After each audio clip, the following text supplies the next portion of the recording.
Bom, a gente falando aí um pouco, né? A gente tem falado muito sobre ansiedade, depressão e tal. Aham. Depressão, acho que você até usou esse texto em um dos seus programas, mas observando no relato de Elias. Quando fala em depressão na Bíblia, sempre me veio à mente Elias. E ele, num momento de desespero, ele fala: basta, não aguento mais, acabou, chega, me leva daqui, melhor que o Senhor tire minha vida, né? E muitas vezes no meio do caos, a gente se sente tentado realmente a dizer isso: basta, eu não aguento mais essa situação, chega. Como é que a gente pode se fortalecer diante de uma situação, de um sentimento desse? Como é que a gente reconhece os nossos limites para evitar que se chegue a essa situação? Uhum. E acho que é uma coisa muito importante que às vezes a gente, da mesma maneira que a gente falou sobre depressão ser pecado ou não, cristão, ele pode passar por depressão? Acho que a própria Bíblia, no caso de Elias, ela já responde essa questão, mas até que ponto a depressão também é uma doença, uma ausência de fé, e que saída existe alguma saída para alguém mergulhado nas profundezas da depressão?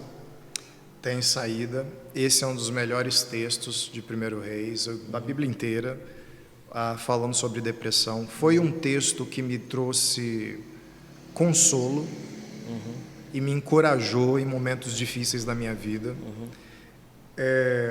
Mostra tudo isso que a gente conversou: integralidade, corpo e espiritualidade.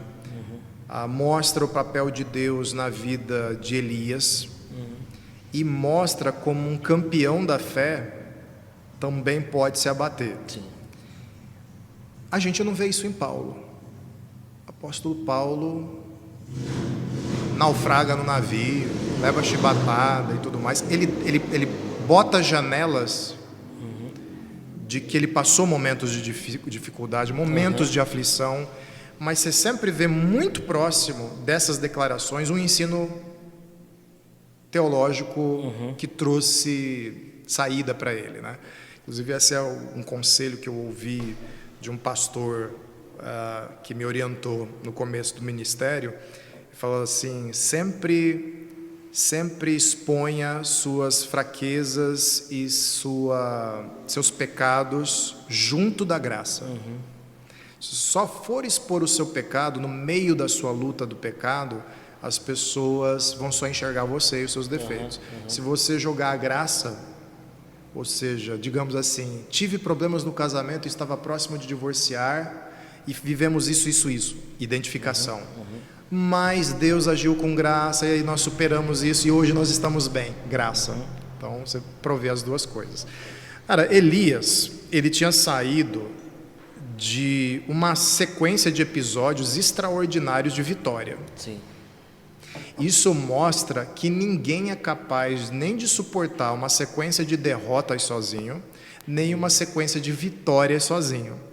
A vida do campeão também traz depressão. Sim. Porque tem alguma coisa dentro de nós que não acredita, joga na nossa cara: isso não é real. Ou, se não tem Deus, isso foi um acidente, e aí começa a sabotar a gente. Então você vê gente de muito sucesso, Sim.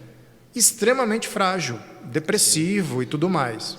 Isso me lembra, só cortando, né, o caso das Olimpíadas, uma multicampeã de ginástica abdicou de competir e falou assim: eu não aguento, minha cabeça Não está aguenta mais, explodindo, né? porque o peso da imagem criada é muito grande. Poxa, ele tinha envergonhado Acabe, Jezabel, os profetas de Baal, todo, assim, foi uma retumbante vitória para todos os efeitos solitária.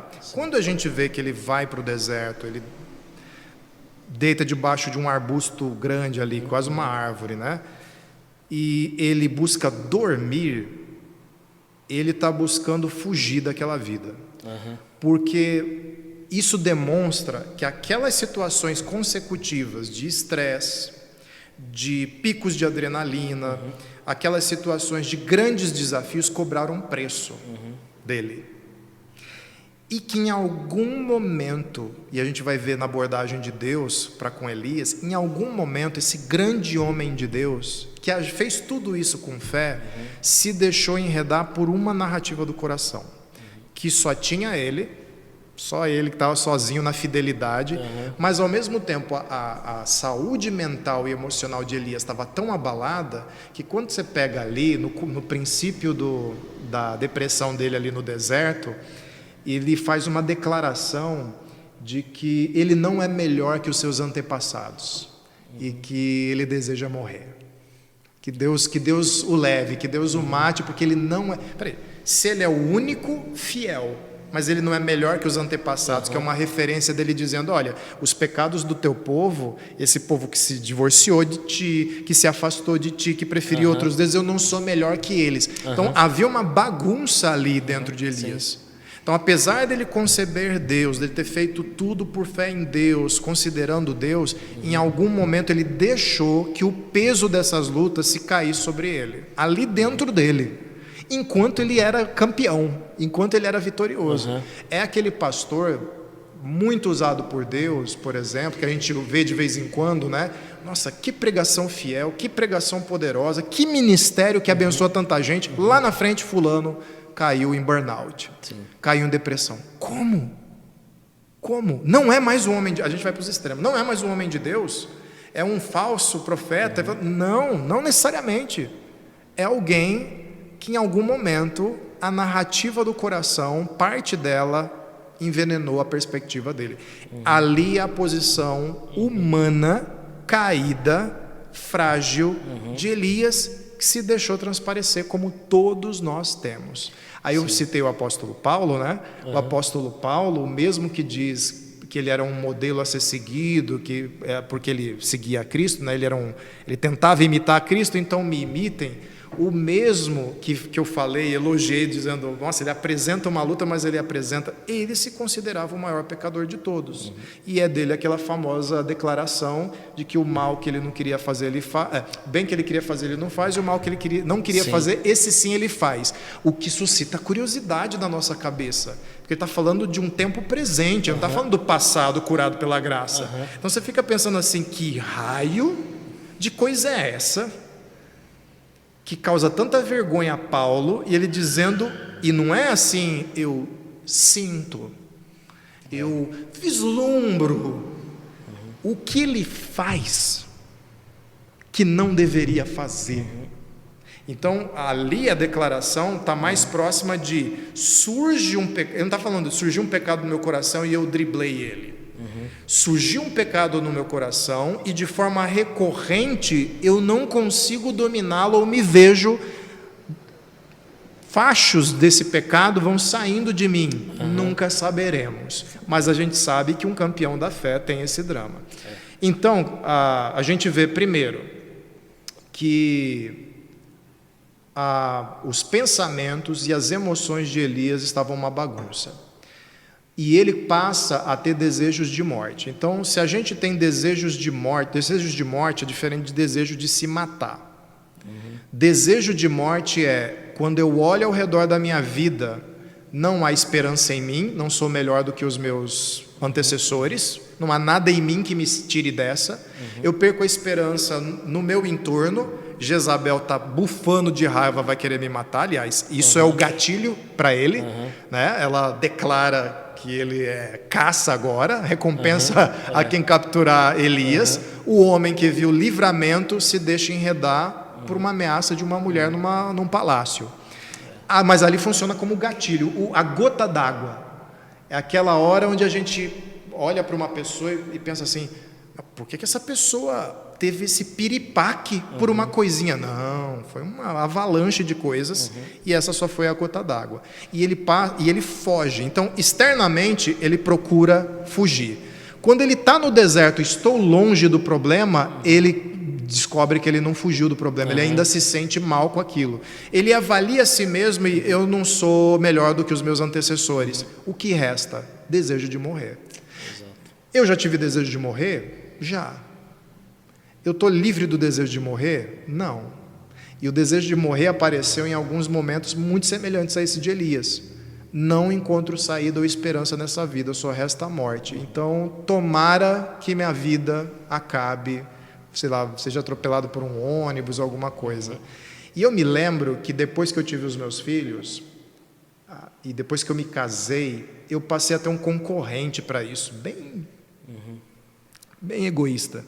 Eu pensava assim, mas aí eu vou perder o casamento do meu filho, mas aí eu vou perder a formatura da minha filha. Eu quero ver isso, né? Então, primeira coisa, desejo de morte.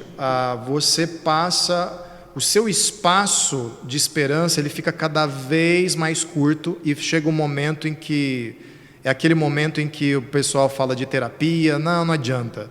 Fala de busca uma igreja, não adianta. Chama o pastor, não adianta. A pessoa fala não adianta para nada. Os problemas são muito superiores, muito maiores. Aí, Deus envia ali na sequência um anjo. E o anjo não vem com reprimendas. A forma de Deus tratar não é com discurso acusatório. E isso mostra algo revelador. Desde quando Deus se constrange a nos chamar à consciência do pecado? Da onde vem isso? Então ali tem uma diferenciação. É uma narrativa do coração de Elias? É. Fruto de um coração pecaminoso que não soube lidar com a circunstância? É.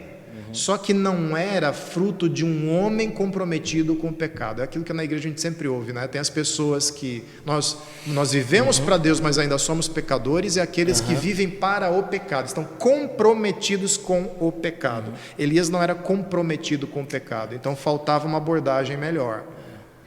Desculpa. Não, e uma das coisas muito, muito importantes, né, quando a gente olha a experiência de Elias, ele chorou no lugar certo. Chorou no lugar certo. Exato. Ele se derramou no lugar certo. Deus responde não presencialmente. Porque presencialmente Deus já havia feito grandiosidades. Elias já conhecia a grandiosidade de Deus. Você pode ver em pessoas depressivas que ela foge de multidão, de coisas grandiosas demais, ela começa a se acovardar e ela começa a querer tudo menor. Minha casa, depois meu quarto, depois minha cama, minha coberta, e dali não sai nem para o banheiro, e ela vai se encolhendo, ela vai diminuindo o espaço para o mínimo possível, a menor ameaça possível. Deus envia um anjo, o anjo toca em Elias, né? Isso é um detalhe interessante. E aí, entrando nessa questão, né, de João, do anjo tocar Elias, João toca Elias e fala assim, come aí, vai caminhar. Convida para comer. Né? Imagina você na cama, triste, abatido, tem uma vida para enfrentar lá na frente, e ao invés disso a esposa ou o parente chega assim, ao invés de ficar, cadê, não sei o que e tal, preparei o café, tá uma delícia, levanta daí. E aí uma vez, você me fez uma pergunta recentemente, diante de uma situação, você fez uma pergunta assim, o que você está fazendo para cuidar do cenário em que você está? E quando eu olho assim a experiência de Elias, a gente está levando talvez Deus estabelecer com ele novos hábitos, vamos dizer assim, Exato. Levanta e come. Como desenvolver novos hábitos para ajudar a blindar nossas emoções? Primeiro, é um processo, hábito não se constrói do dia para a noite, você tem que repeti-lo, com vontade ou sem vontade. Tem um filósofo chamado William James, que foi o pai da psicologia comportamental e tudo mais, mas não se trata bem disso. Tem um livro dele que ele faz uma citação que é a seguinte, que até certa medida é interessante, é um movimento interessante. Ele fala assim, como que você faz para fazer algo que você não tem vontade? Você começa fazendo. E aí o seu interior vai se adequando àquela prática, e aí vem o bem-estar, digamos assim. O Príncipe dos Pregadores, né, o Charles Spurgeon, ele fala assim, quando você não tiver vontade de orar, ore até ter vontade. Então a prática antecede ao bem-estar que a prática traz. Como é que a gente vê isso aplicado? O anjo vem, toca Elias. Depois fala, coma, preparei uma refeição. Ele mede o primeiro passo do hábito nas dimensões da possibilidade de Elias. Elias não tinha preparado comida, deitou para morrer debaixo da árvore. Então, tudo que ele tinha que fazer é, levanta daí e se serve. O resto eu fiz para você. Então, a gente começa por baixo. Digamos assim, é aquele convite de um amigo dizendo assim, vamos sair para fazer uma caminhada na quadra? Às vezes a pessoa só tem, vamos ver o jardim? Depois do jardim, vamos caminhar ao redor da quadra. Depois vamos dar uma volta no Parque Taquaral, que é um parque nosso aqui da cidade. Depois vamos entrar na academia. Depois, então você vai ver essa progressão. Porque ele faz isso e aí depois o anjo diz assim, vai e dorme. Ele volta para dormir. Ou seja, tudo o movimento de vida para fora dessa cela da depressão que eu posso fazer é comer uma boa refeição e voltar a dormir. Mas já é um passo para fora. Então, o leito da depressão é um leito do desejo de morrer. Então, cada vez mais eu me aproximo da paralisia de um cadáver, da cegueira de um cadáver, da surdez de um cadáver. Mas aí eu sou convidado por Deus a tomar passos para fora dessa inércia. E o primeiro passo de inabilidade que eu posso tomar, às vezes é um pequeno passo, sentar na beira da cama, depois deitar. Aí a gente vai vendo a progressão disso, ou seja, esse processo de cura. Então, todo mundo que tem depressão, está enfrentando uma tristeza muito grande, tira pílulas milagrosas da cabeça, passes de mágica da cabeça. Deus vai te convidar para uma jornada para a libertação, para a cura. O próximo momento, ele come novamente, e aí o anjo faz uma preparação para ele. Olha, se coma bem, se prepare, que você vai ter uma longa jornada pela frente. E aí ele caminha 40 dias e 40 noites. Ele não começa com 40 dias e 40 noites. Primeiro ele começa adequando a alimentação. Seu corpo está fraco. Para o encontro espiritual que você vai ter, transforme o seu corpo num aliado. Seu corpo hoje é um inimigo da sua recuperação. Ele precisa ser um aliado da sua recuperação. Fortaleça ele, prepare ele. E aí não é interessante Deus, que pode se encontrar com ele ali, mandou um anjo para lá, marcar um encontro pessoal com ele só em Horebe, só no monte de Deus, você vai andar 40 dias. Ou seja, você só vai ter aquilo que você procura se você tiver desenvolvido primeiro, recuperado um hábito do autocuidado e se preparado para isso. Por quê? O depressivo ele é surdo e cego. Então você precisa se preparar para ver o que precisa ser visto e ouvir o que precisa ser ouvido, porque agora você não consegue. Então prepara o corpo antes. Então, quando o médico diz assim, adeque sua alimentação, faça exercícios por causa da dopamina e por aí vai, tal. O que ele está falando? O que Deus está falando? Torne seu corpo um aliado, prepare ele para receber a minha voz e você viver a cura no seu corpo. Essa já é uma determinação. Aí quando ele se encontra, aí ainda tem uma coisa. O que levou ele à depressão, ou o cenário fantástico de depressão para ele, é substituído por um cenário de doçura e fragilidade. Então tem o terremoto, Deus não estava lá. Tinha o vento, Jesus não estava lá. O fogo não estava lá. E vem a brisa e ele acha Deus na brisa. Exato. E logo depois, aí vem a reelaboração da narrativa da mente. Aí vem as explicações. E mais, Elias, ali era um pedido para Deus. Deus, eu quero aposentadoria. Esse fardo foi alto demais. Deus ainda dá uma última missão para ele. Ungir um rei, preparar a casa, e ele avisa, você vai preparar agora um discípulo que vai herdar esse ministério de você. E além do mais, tem outros no país que não abandonaram, ou seja, você tentou carregar esse peso sozinho, e agora você sabe que tem outros. Eu vou te cercar de companhia imediata, de um pupilo, e vou te cercar de propósito. A sua depressão não te invalidou para o meu propósito, você ainda vai ungir reis. Você ainda é um profeta. Porque uma das coisas que a depressão rouba é isso também, né? Não presto para nada, não sirvo para mais nada, eu sou um zero à esquerda e tudo mais. Então, quando você vai saindo e sendo curado por Deus, você vai redescobrindo esse propósito. Então, dá para ter lutas na depressão e ainda assim sem perder a perspectiva de propósito? Dá para fazer isso. E Deus reconhece, não, você está quebrado num nível que eu vou te dar o que você busca, mas você ainda tem uma missão a cumprir, a sua vida não se tornou nula. E por fim, meu irmão, e você também está aí em casa,